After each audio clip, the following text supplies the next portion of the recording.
जब आपने मोबाइल्स का काम शुरू किया था तो मोबाइल होते सैमसंग का हो गया, नोकिया का हो गया, एक ही वर्जन होता था उनका, 5-5, 6-6, 7-7 साल वही चलता रहता। ठीक है, ऐसा ही था ना। नोकिया, वो नोकिया का था 3210, कौन सा था? 3310, कितना अर्सा चलता रहा? चलता रहा ना। अब सबसे पहले उन्होंने क्या किया कि मार्केट के अंदर पेनिट्रेट किया उन्होंने।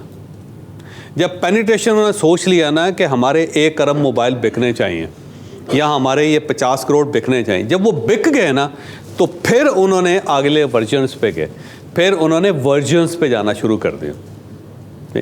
और अगर वो 50 करोड़ ना बिके होते तो उन्होंने आगे नहीं बढ़ना था, क्योंकि सबसे पहले वो मार्केट के अंदर घुसे।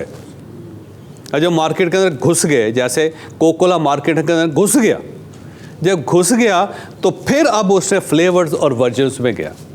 तो जब इतनी बड़ी कंपनी है 1999 तक सिर्फ एक ही काम चलाती रही और उसने कोई फ्लेवर ऐड नहीं किया, कोई वर्जन ऐड नहीं किया, तो आप क्या उससे बड़े हैं?